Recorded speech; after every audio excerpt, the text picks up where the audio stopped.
Hello students, welcome back. Now let's go to section 4, counting techniques. Let's begin with a motivational problem, and it's here. 3 balls will be selected with replacement from an urn, blah blah blah, and let's consider B. 2 red balls and a blue ball in any order. So we have either this, red red blue, or red blue red, or blue red red. Is there anything else? No. We only have all 3. And then what are the probabilities? They're all the same because let's see. Red 5/10, red 5/10, blue 2/10, and they're all the same in any order. They're all independent and multiplication is commutative. So if I add up all those probabilities, then that's the same as multiplying by the number of possible arrangements.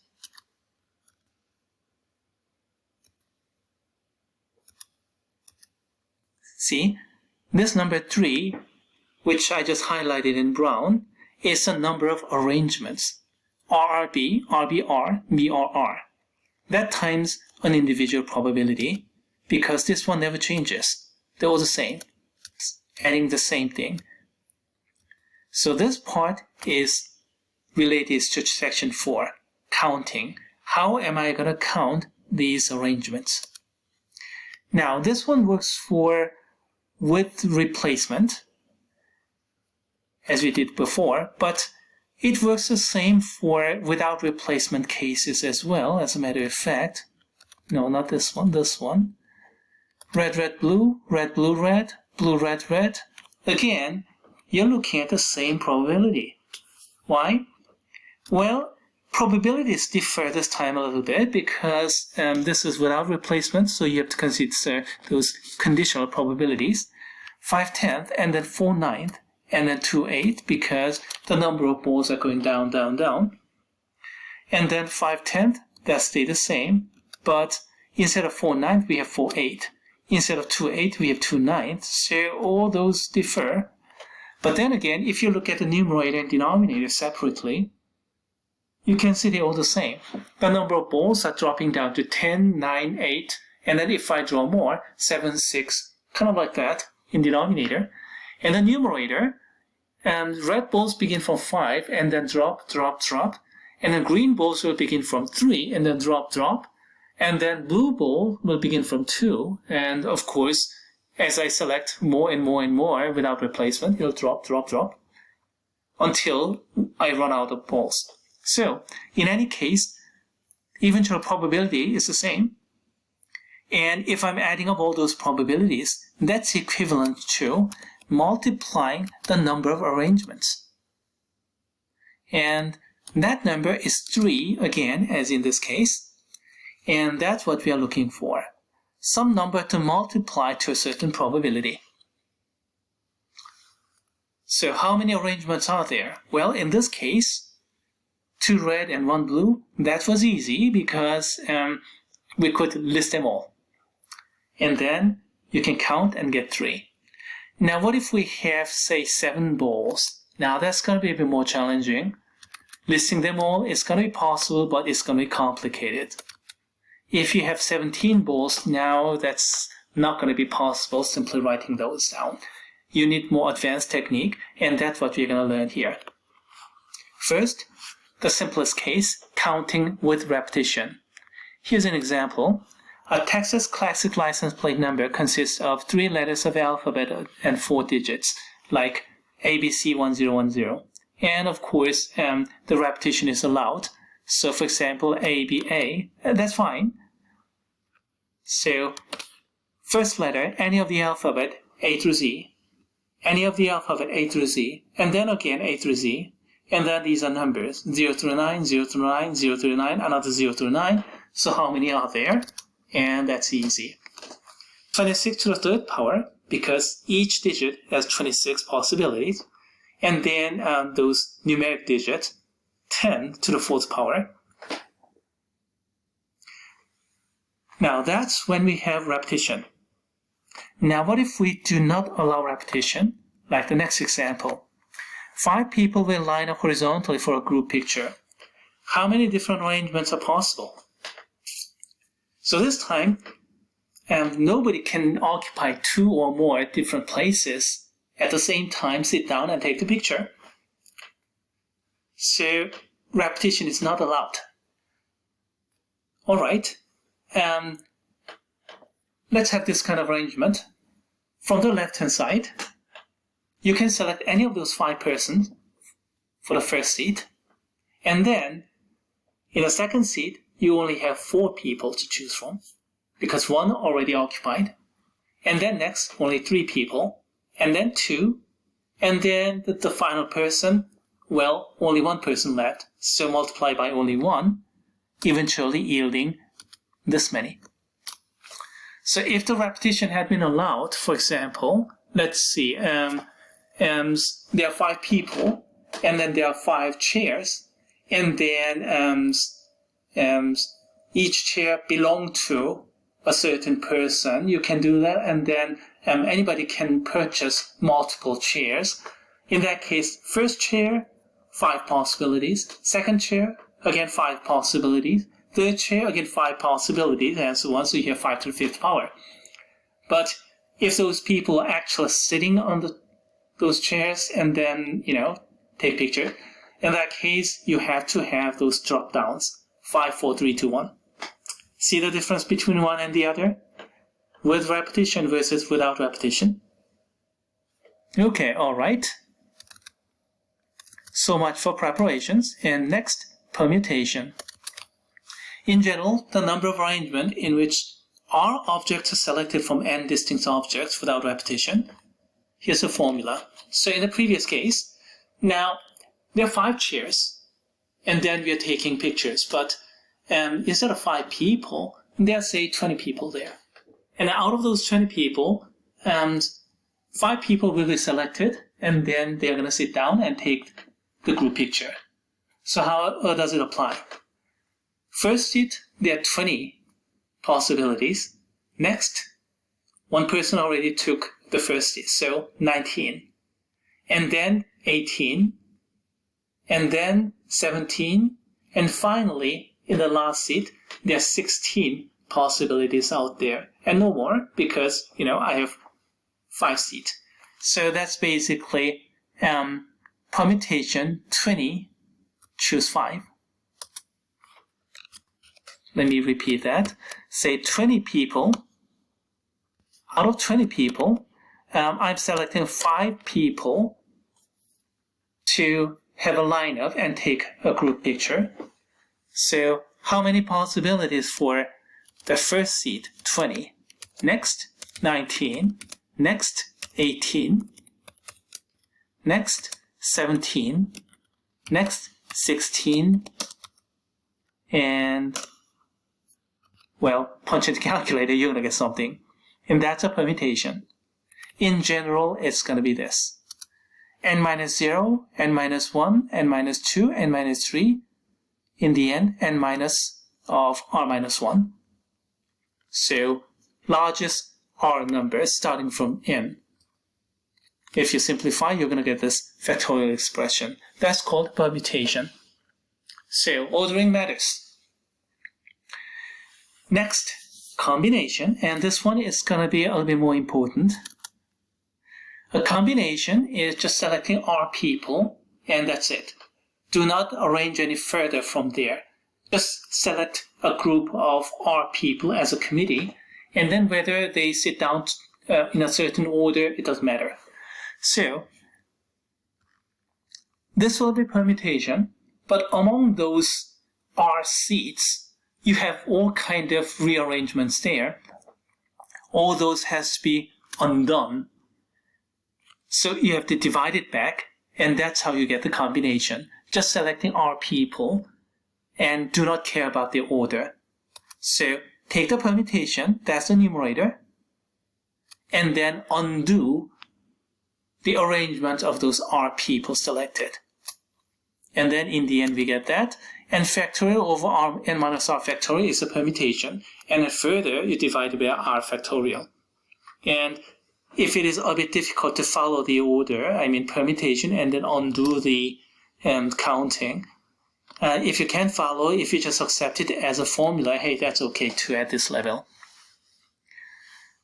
Another thing that you have to know is the notation issue. A combination and choose R, and that's the textbook notation for Math 1680. And binomial and choose R is also widely accepted notation, and this is what I use for Mathematica. Another widely accepted notation is this, and choose R like this, kind of like matrix kind of expression. And this expression is the one our current textbook is using. So Devore is using this red notation. So I'll try to follow this notation. Originally I wrote this notebook for 1680, so I used the C notation.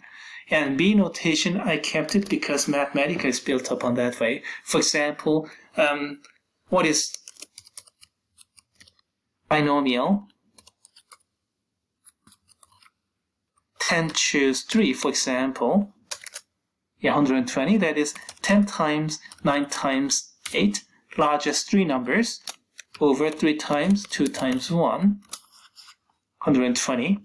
So that is selecting 3 people out of total 10 as a trifecta without considering any order between those 3. That's called combination. And please remember all these expressions. C expression for combination, B expression for binomial, or this rather horrendous expression, but this is our textbook's expression. We have to remember all those. And then you can express it as either computational formula with this factorial, or a little bit more practical formula, largest R numbers starting from n over smallest R numbers starting from 1. Okay, let's remember this and let's do an example problem. Here we go. An urn contains 5 red balls, 3 green balls, and 2 blue balls. And select 7 balls with replacement. Find the probability to get exactly 2 blue balls. So what is this probability? So it's going to be like this, N, N, N, N, N, B, B. So N for non-blue, and then blue, B for blue. So what is this probability? Non-blue takes place 5 times, and then how many non-blues out there?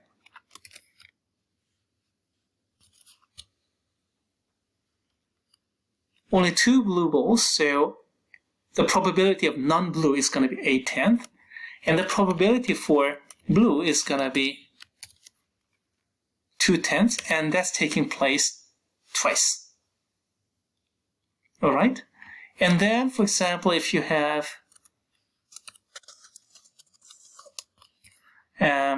some different order, for example,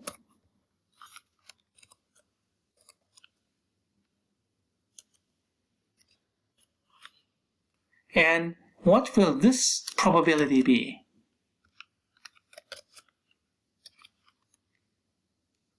Well, is it going to be the same thing? Multiplication is commutative, it's going to be the same. Yeah, 5 times you have non-blue, 8/10, and then twice I'm getting blue, so 2/10, and that's it. So they're all the same. So it all boils down to how many different arrangements are there. That many times I have to add the same thing. So the probability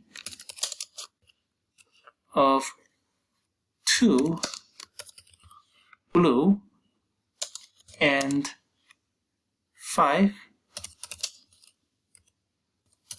non-blue is gonna be some number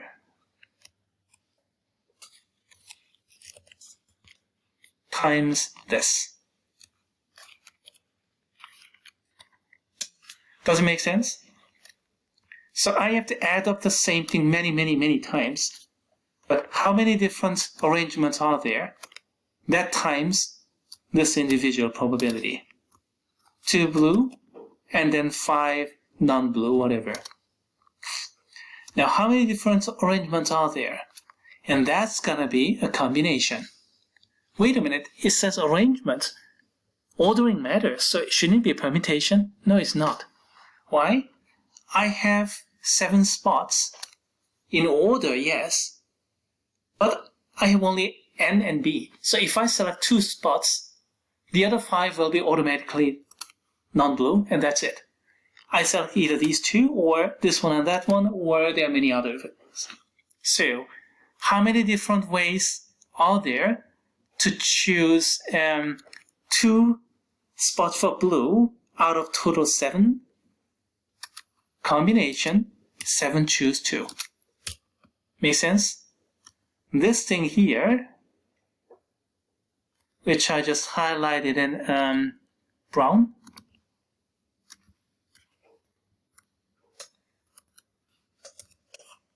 that computation is,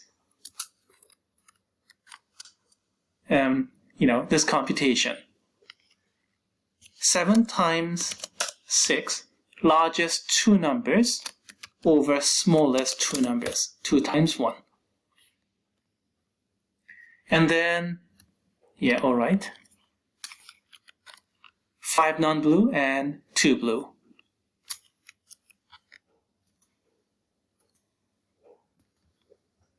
Make sense? And then, if I do this computation using Mathematica or any kind of computation tool, this is what I'm going to get. Eventually, I'm going to get 0.275 something. You see? 7 times 6 over 2 times 1, so 7 choose 2. And 2 blue, and then automatically the other 5 will be non-blue. Now, what if I change this problem this way? Select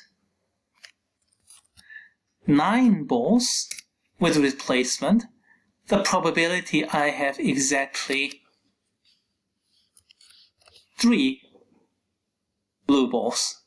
Okay, alright, what is this? 3 blue and, let's see, the other 6. That's it, isn't it? So out of total 9, if I select 3 slots for blue, the others will be automatically non-blue.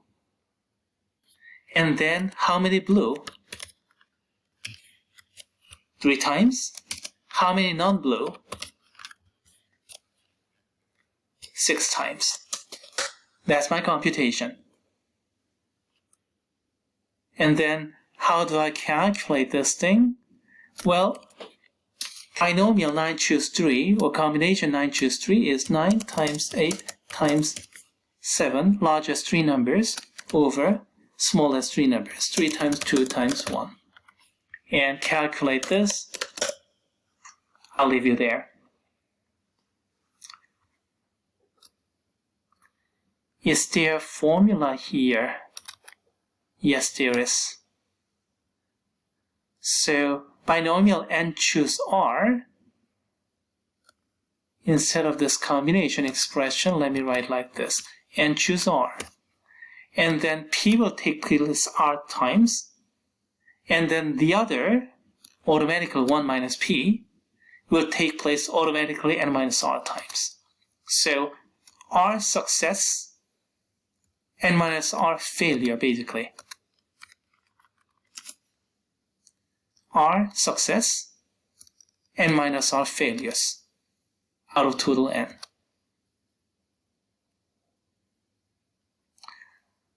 Alright, so much for an example. And then one of more typical applications of the earn example includes election model. And it's exactly the same as selecting balls with replacements, where 45 out of 100 balls are red, 40 out of 100 balls are blue, and 15 out of 100 balls are green. Election model actually depends upon the same idea.